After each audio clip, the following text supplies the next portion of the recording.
ave come un verbum bono, dico ego per mea regi, beata es Virgo Maria, quem Dominum portasti, creatorem mundi, genuisti qui te feci, et in eterno permanes Virgo.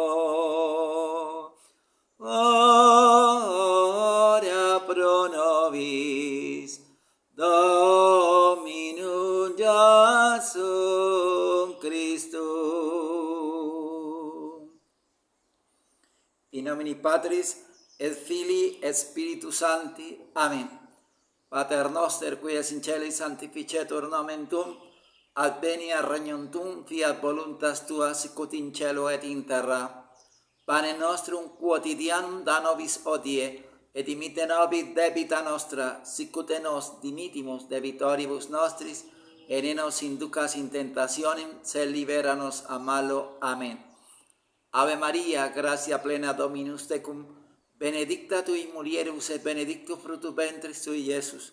Santa Maria, Mater Dei, ora pro nobis peccatoribus, nunc et in hora mortis nostre. Amen. Ave Maria, gratia plena Dominus tecum, benedicta tui mulieribus et benedictus fructus ventris tui, Iesus. Santa Maria, Mater Dei, ora pro nobis peccatoribus, nunc et in hora mortis nostre. Amen. Ave Maria, gratia plena Dominus tecum, benedicta tui mulieribus et benedictus fructus ventris tui, Iesus. Santa Maria, Mater Dei, ora pro nobis peccatoribus, nunc et in hora mortis nostre. Amen. Gloria Patri et Filio et Spiritui Sancto, sicut erat in principio, non semper et in saecula saeculorum. Amen.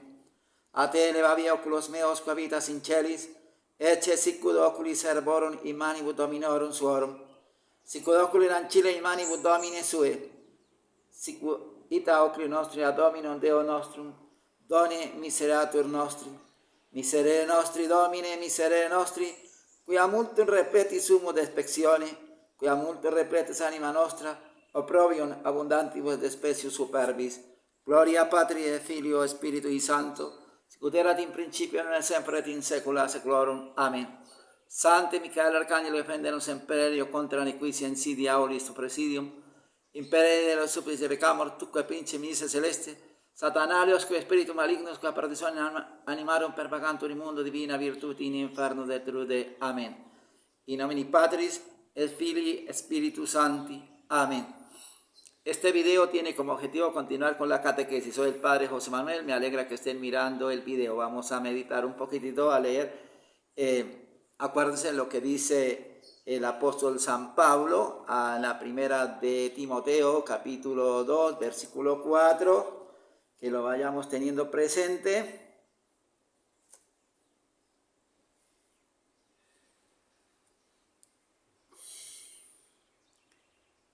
Qui ognes homines salvo fieri et admissione veritate venire. Que Dios quiere que el hombre llegue al conocimiento de la verdad para que pueda salvarse. Y acordémonos del cántico de la Virgen también para que lo meditemos. Y el salmo que dice, acuérdese del cántico de lo que debemos hacer en este momento como de agonía que tiene nuestra Santa Madre la Iglesia Católica, porque está siendo asfixiada por la jerarquía actual. Dice: yo levanto a vos mis ojos, a vos que habitas en los cielos, como los ojos de los siervos están fijos en las manos de sus señores, como los ojos de la esclava lo están en las de su señora. Así están fijos nuestros ojos en el Señor Dios nuestro, hasta que se apiade de nosotros. Piedad de nosotros, Señor, piedad de nosotros, porque estamos ya muy llenos de oprobio. Nuestra alma se abrevió ya con exceso del desprecio de los ricos y la irrisión de los soberbios. Y sobre eso precisamente tenemos que traer a colación cosas terribles, como es, acuérdense ustedes, como pues a través del documento que sacó Su Malignidad allá de Roma, ya se está promoviendo todas las bodas de personas del mismo sexo. Y veíamos en el video anterior como en Sevilla, España, para anunciar la fiesta o las fiestas de la Semana Santa, de lo que tiene que ver con la pasión y resurrección del Rey, pues colocaron una imagen de un supuesto Jesús que pertenece pues a ese movimiento LGTB, un Jesús que no tiene nada que ver con la sangre, ni el sufrimiento, ni la redención, sino una loca prácticamente de pelo largo. Y como si fuera poco, también el alcalde de Sevilla sacaron una lámina, digámoslo así, anunciando también con las imágenes de las dos santas patronas de Sevilla, Santa Justa y Santa Rufina, colocándole y haciéndole llevar la bandera de este movimiento LGTB. Des en cuenta cómo por todas partes están atacando. Y también tuvimos la noticia, desgraciadamente, que en Madrid, en una casa de campo, en una ermita de una casa de gente muy adinerada, pues tuvieron el matrimonio civil de dos individuos en la iglesia dedicada a la ermita, dedicada a la Santísima Trinidad, con asistencia de un sacerdote, solo que el sacerdote no intervino, sino que estuvo allá de civil para despistar y así pues acompañarlos. Entonces démonos cuenta que esto sigue avanzando. Hay sacerdotes que andan diciendo que asistir un católico a eso, que eso es pecado. Eso no es pecado, eso queda excomulgado. Entiendan por qué no puede ser pecado eso, sino que hay excomunión late sentencia. Porque si una persona asiste a una boda de esas y aplaude y felicita a todos los que están allá y se regocijan, pues quiere decir que vive en la atmósfera de pecado. ¿Y de qué vale que un cura diga, eso es pecado? Y después, bueno, entonces padre, confiéseme, me confieso padre de que fui a una boda gay. Bueno, hijito, no lo vuelva a hacer y haga penitencia, rece un Padre Nuestro y 10 Ave Marías y chao. Y resulta que esto cada día las bodas gay se van multiplicando por todas partes. Entonces, ¿qué va a pasar? Va a donde otro párroco. Padre, me confieso que fui a una boda gay. Tranquilo, no se preocupe, el Santo Padre, usted sabe que está atrayendo las almas, usted hizo bien porque hizo un acto de presencia y eso está bien, que se confraternice allá con no sé qué más, bla, bla, bla, bla, bla, bla, bla. Y ya se acabó, dejó de ser pecado. ¿Y eso qué quiere decir? Que va catequizando a la gente para que acepten no solamente el matrimonio civil, sino que las supuestas bendiciones implantadas allá por la curia impía del Vaticano se estabilicen el altar ya como boda. Entonces no se dejen engañar. Ustedes saben muy bien que el Papa Paulo IV, en la encíclica Apostolato Officio, dice muy claro que todos los que enseñen cosas contra la Santísima Fe Católica están excomulgados, incluyendo al Papa. Pues entonces, toda esa gente, desde el Papa que está patrocinando eso y todos los cardenales, pues están excomulgados. Yo sé que a ustedes no les gusta, yo sé que a ustedes piensan que no, que eso es mentira, y lo veo y me da risa cuando, por ejemplo, saqué un shorts y lo han visto 450 personas y le han dado me gusta 7. Yo me río porque digo, pero ¿qué es la mezquindad que tienen contra mí? Por el solo hecho de decirles lo que está pasando. Yo no tengo la culpa. Yo solamente les digo, mire, primero que todo, que Dios se vale de lo más bajo y repugnante para confundir a los sabios. Yo no le estoy diciendo a ustedes que soy un doctor en teología y tengo elegancia y tengo finura para decirles las cosas. Yo soy un pobre gorgojo pecaminoso, como les decía la vez pasada, pero Dios me da la gracia de entender lo que pasa y no se les olvide que toda la jerarquía va hacia la religión global y en esa religión global la gente tiene que casarse en todo, desde los curas y las sacerdotisas y todo, yo lo que ya les he dicho. Entonces, eso no hay retroceso, amiguitos. Aquí lo único que nos espera es atrincherarnos con las personas que realmente defienden la fe. A propósito, les coloco ahí en los comentarios el enlace del último discurso que dio Monseñor Antonio María Viganó, para que tengan la bondad de verlo. Y está en inglés, pero ustedes muy bien saben colocarle, si no les sale la traducción en español, pues busquen ahí donde aparece la cuestión de idioma y de cómo acelerar el video. Ahí está cómo pasarlo al español y para que puedan leerlo.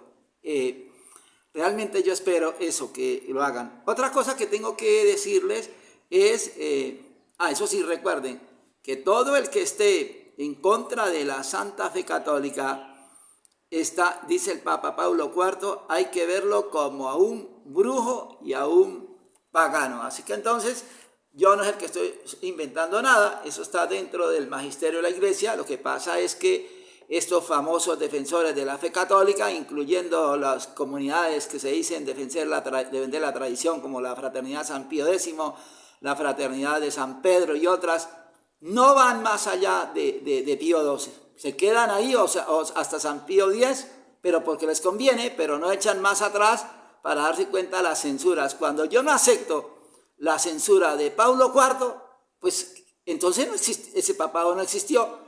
O sea, ese señor no era católico, y entonces, si no era católico, él mucho menos ahora que están en contra, no solamente de Dios, sino en contra de la misma naturaleza.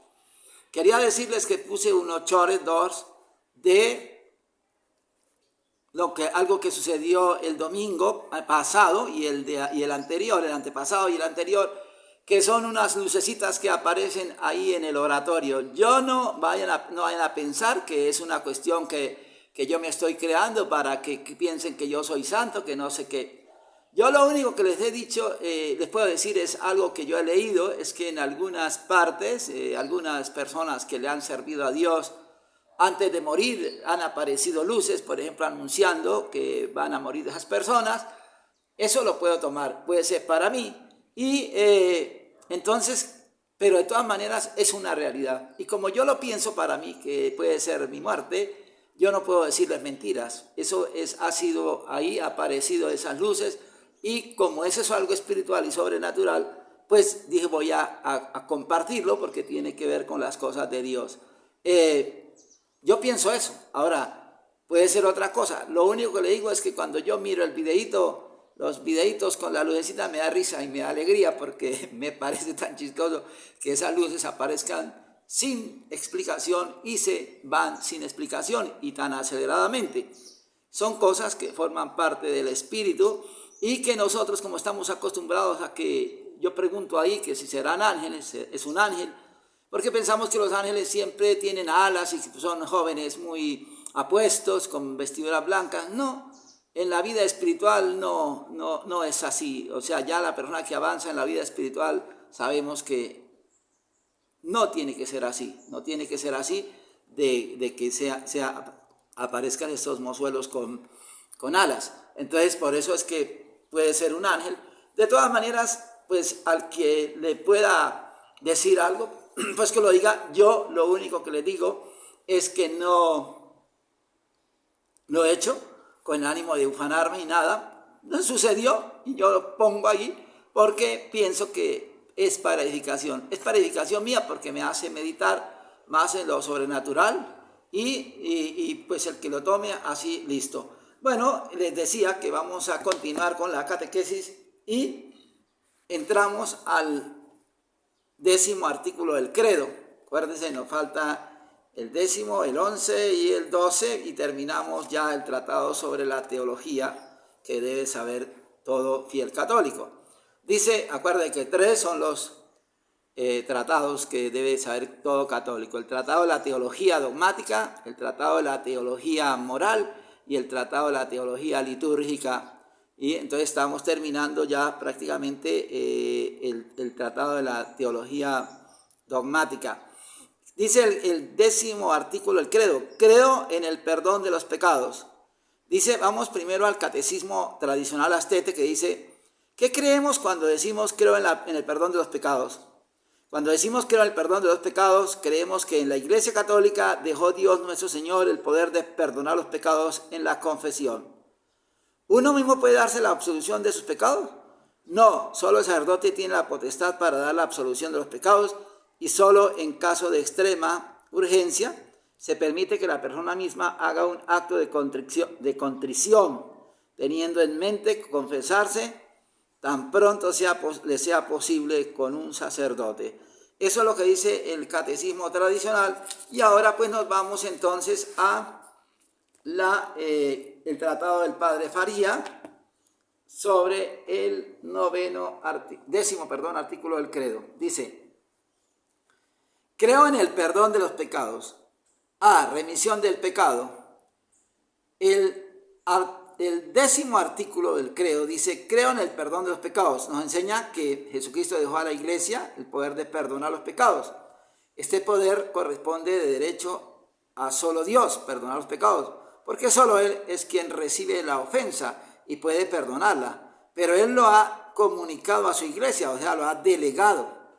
Cristo lo comunicó a la iglesia cuando dijo a sus apóstoles: y en ellos a sus sucesores: recibid el Espíritu Santo, a quienes perdonéis los pecados les quedan perdonados. Juan 20:22. Como Cristo no puso limitación ninguna al poder de perdonar que confirió a su iglesia, se deduce que ésta puede perdonar todos los pecados, por numerosos y graves que sean. La palabra de Cristo de que los pecados contra el Espíritu Santo no se perdonan en esta vida ni en la otra, deben, según opinan los autores, entenderse de la impenitencia final. Y aún en este caso, no es que le falte a la iglesia el poder de perdonar, sino el pecador las condiciones necesarias para obtener el perdón. En esto, aquí entra que no sé si más adelante lo diga, pero el caso de que la gente dice: pero yo cómo voy a confesar con un cura pecador peor que yo. Sí, el cura puede ser pecador que yo, puede estar teniendo peores pecados que yo, pero resulta que, imagínense ustedes que tienen una fábrica o una empresa en la cual hay diferentes personajes desempeñando los oficios, y a uno le dan el papel de cobrador, y a ese cobrador le entregan el sello para que vaya a cobrar las deudas que hay. Entonces va a un sitio, cobra y coloca el sello cancelado, y va a otro y coloca el sello cancelado. Bueno, entre esos cobradores y en tantas empresas que hay, pero Jesucristo no tiene una sola empresa que la Iglesia Católica, pero hay muchísimos cobradores que somos los sacerdotes. Entonces hay cobradores que de pronto se entreguen a la bebida. ¿Qué quiere decir? Un cura borracho. Pero siendo borracho, pero si coloca el sello de cancelado en una confesión, ya quedó cancelado ese pecado. Otro cura lujurioso, otro cura maldiciente, otro cura avariento. ¿Qué quiero decirles? Los vicios de la persona no anulan la misión que la persona recibió de parte de Dios a través de la elección en el sacerdocio. Por eso es que aún un sacerdote en pecado puede absolver y administrar todos los sacramentos con todos los efectos y con todas las gracias y virtudes que contiene el sacramento, solamente limitándose por el que lo recibe. Entonces, por la disposición del que lo recibe. Entonces, por eso es que no se puede decir que no, yo no me confieso porque es que el Padre es, no, así sea. Si uno está agonizando y un sacerdote uno sabe que el sacerdote vive en pecado, cualquier pecado que sea, nadie lo ha constituido, a mí nadie me constituyó juez de sacerdote. Yo sé que el sacerdote y yo tengo que decirle: Padre, tiene la bondad de confesarme. Ya él sabrá que le entregará cuenta a Dios. Yo pago, usted me entrega el sello de cancelado y se acabó el problema. Ese lado tiene la iglesia. Seguimos entonces. Para conceder el perdón, Dios exige en el adulto el arrepentimiento sincero y el propósito de enmendarse. Es de justicia que Dios no perdona si no detestamos de corazón la ofensa cometida. Por eso es que tenemos que huir del pecado. Hay personas, por ejemplo, sucede mucho, la gente que mira pornografía, se le pregunta: ¿y usted para qué mira pornografía? ¿Es que usted se pone a tocarse con eso? No, padre, yo no me toco, yo simplemente miro. Eso es gravísimo porque está cometiendo un pecado más grave que la persona que mira pornografía para ponerse a tocar y a cometer actos impuros. ¿Por qué? Porque Se está deleitando en que otros pequen. ¿Y quiénes son los que se deleitan con que un alma peque? El demonio. De esas personas que hacen eso, tienen una concentración más perversa de maldad. ¿Por qué? Porque no lo hacen, porque ellos sientan una satisfacción erótica, carnal, vulgar y lujuriosa, sino al deleite espiritual de ver a otras personas cometiendo cosas que generalmente la pornografía son completamente abominables en contra del orden natural. Entonces, eso no, que se quiten esas cosas, esas ideas de que no, que es que el padre regaña porque no, eso tiene su origen. No es lo mismo, como les digo, caer por desgracia en un pecado por la inclinación perversa que deleitarse viendo el pecado. Lo que sucedió en ese matrimonio civil allá en esa iglesia de Madrid, como que fue. La gente aplaudiendo y cantando, o sea, ellos no, pero es que yo estaba aquí simplemente participando, o sea, usted se está deleitando, usted ve un espectáculo en el pecado del prójimo, y usted sabe qué hizo Dios para rescatar a ese prójimo de las garras del diablo. Usted sabe lo que le espera a esa persona si muere en pecado, le espera el infierno eterno, y usted sabe qué hizo ese Dios, tomarse la molestia de venir a encarnarse y hacerse prácticamente un gusano, cargar con toda la miseria, sufrir todos los dolores de la pasión, toda la angustia de la cruz, todo el desprecio, y ver su santísima humanidad taladrada y su corazón traspasado, y entregar su vida para rescatar esa alma de la esclavitud del diablo, y usted lo ve con palmas y cánticos y alabanzas, cómo se hunde en el pecado. O sea, eso no es de hijos de Dios, eso es de hijos del demonio. Por eso les digo que toda la gente que participa y aplaude eso queda excomulgada. Están excomulgados, vean los videos del Papa de las excomuniones donde dice excomulgados, para que se den cuenta que esto no es un juego. Estas disposiciones, acuérdense que para poder recibir la absolución necesitamos, como dice, se repite a los niños de catecismo, para confesarse bien, 5 cosas necesarias son: examen de conciencia, contrición de corazón, propósito de enmienda, confesión de boca y satisfacción de la obra. Esas son las 5 cosas requeridas. Por eso dice, estas disposiciones no dan al pecador derecho estricto al perdón. Ellas son una condición que Dios exige, pero el perdón que Él nos concede sigue siendo un don gratuito de su misericordia. No es que porque yo ya lo merezco obligatoriamente, no, porque lo que se me está dando a mí es de valor infinito, y el pecado no alcanza a ser de valor infinito. ¿Cómo se ejercita? La iglesia ejercita este poder por el bautismo y por la confesión, que es el medio ordinario escogido por Cristo para perdonar los pecados cometidos después del bautismo. El pecado mortal se borra también por el acto de contrición perfecta, con el propósito de confesarse, lo que les decía ahorita.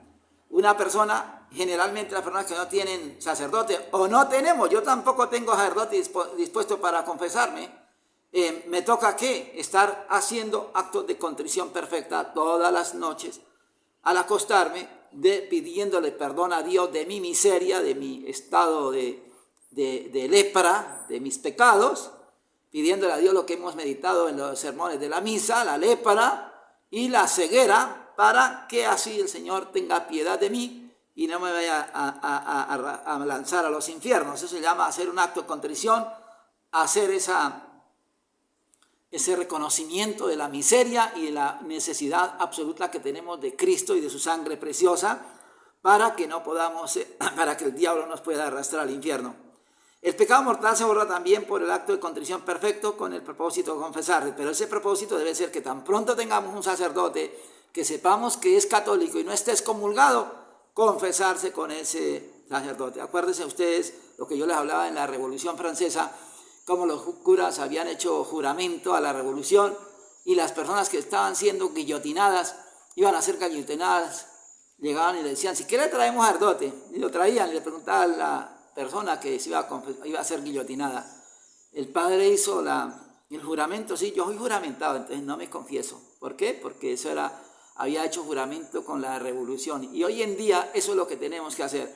¿El padre está totalmente de acuerdo con el Papa? Sí, claro, entonces usted está en la revolución, usted está en el nuevo orden mundial, usted está contra Jesucristo. No puedo confesarme porque usted no cree que Cristo es Dios. Yo sí creo, y más bien me lanzo confiando en la clemencia infinita de mi Rey Santo y Omnipotente, misericordiosamente amable. Me lanzo al abismo con Él, confiando en Él, y no voy a claudicar recibiendo de manos de un inmundo que es un hechicero, un supuesto sacramento en el cual Él lo que lo hace es para burlarse y contribuir manipulando las masas hacia la religión global, metiéndoles gato por liebre. El pecado venial se borra con cualquier acto mediante el cual uno implícita o explícitamente deteste su pecado. El pecado venial se borra, acuérdese, con cualquier acto mediante el cual uno implícitamente o explícitamente detesta su pecado. Entonces, el pecado venial, el rosario, el Vía Crucis, no borra los pecados veniales, usar el agua bendita, rezar el confiteor. Hay muchos para borrar el pecado venial. Santo Tomás enseña que el pecado venial se remite de 3 modos: por infusión de la gracia, y de este modo la Eucaristía y los demás sacramentos nos perdonan los pecados veniales. Y también la oración sincera. El Señor dice muy claro en el Salmo: un corazón contrito y humillado el Señor no lo desprecia. Por un movimiento de detestación del pecado, de este modo nos perdona los veniales: el yo pecador, los golpes de pecho, la oración dominical, un te amo Jesús, te necesito, ten piedad de mí, en honor a las 5 llagas, hacerlo 5 veces, eso también perdona los pecados veniales. Por un movimiento de reverencia hacia Dios y las cosas divinas, y así nos los perdona la bendición del obispo, el agua bendita y otras obras de este tenor. El sacramento de la extrema unción perdona los pecados aún mortales, si inculpablemente se recibe en el estado, consola la atrición, o sea, dolor. En un enfermo que no puede confesarse por haber perdido el uso del sentido, pero que se arrepintió de sus pecados con un acto de dolor y atrición, o sea que entiende cuando el sacerdote va a administrar el sacramento. Remisión de la pena. También remite la Iglesia la pena debida por el pecado, puesto que Cristo no puso ninguna limitación al poder que le dio de perdonar. Esta pena se divide en eterna y temporal. La pena eterna, que perdona la confesión, nos la remite cada vez que nosotros pecamos mortalmente. Recuerda que el pecado mortal merece el infierno. La temporal nos la remite en diversas formas. Una parte nos la perdona la penitencia sacramental, la otra parte debemos pagar nosotros a esta vida con indulgencias, oraciones, mortificaciones, o en la otra vida yendo al purgatorio. Acuérdense que las almas que están en el purgatorio no están por haber cometido pecado mortal o haber tenido pecados mortales pendientes, sino por haber cometido pecados veniales y sobre todo por no haber pagado la pena temporal o sea, como el no haberse purificado a través de la oración, el ayuno, la limosna, lo que tenemos los lemas de la Cuaresma: ayuno, oración y limosna, y penitencias personales. Vamos a dejar aquí porque así termina el sacramento, lo que tiene que ver con la confesión. Esto se profundizará si Dios lo permite, cuando lleguemos a la parte de los sacramentos, o sea, en el siguiente tratado, que al terminar esto del credo pasamos ya a la gracia y los sacramentos. Ojalá que le den el me gusta al video, porque es que eso es una obra de caridad que hagan. Yo no sé, yo por ejemplo veo a una persona en un video y me identifico con lo que él hace, yo inmediatamente le doy me gusta, porque con el me gusta estoy empujando a la maquinaria a que se lo presente a otro, y estoy apoyando a esa persona, y no solamente la persona, apoyo lo que enseña. Y a mí me da tristeza, por ejemplo, de pensar el video que habla, el primer videíto sobre la luz en el santo sacrificio de la misa, que pasa ahí, el lucerito, como 10 vistas en 400 y pucho de vistas, o sea, no, 10 me gusta en 400 y pucho de vistas, o sea, ¿qué es lo que piensan ustedes? ¿Qué es lo que piensan las personas que no son capaces de dar el me gusta? Yo no estoy enseñando nada, absolutamente nada que no esté sucediendo. Ese es mi orgullo, esa es mi fuerza de estar sustentado en la verdad. Yo no estoy inventando absolutamente nada. En cambio, los que andan defendiendo, llevando la contra y llevando la contraria, ven cómo cada día se desmorona todo. Todo está desmoronándose. Yo no estoy inventando nada. Ahí están los escándalos que ven. ¿Cuál es la solución? Pues aplicar lo que la iglesia siempre enseñó, aplicar el afecto y lo que les decía el domingo, la razón, la voluntad y la memoria para adherirnos a Cristo, a la iglesia, pero no una iglesia multicolor, sino la iglesia de siempre, la iglesia que enseñó y dejó Cristo a través del Espíritu Santo en el Concilio de Trento, porque después otros concilios pues no alcanzan a abarcar la importancia y la calidad que tiene el Concilio de Trento en todos sus aspectos, en la dogma, en la moral y en el culto. Adiutorius nostri in nomine Domini, qui fecit caelum et terram, Domini exaudi orazione mea nel comus acte venia, benedicamo Domino Deo gratias, benedicat vos omnipotens et misericordominus Pater, et Filius Spiritus Sanctus, que en todo Dios sea glorificado.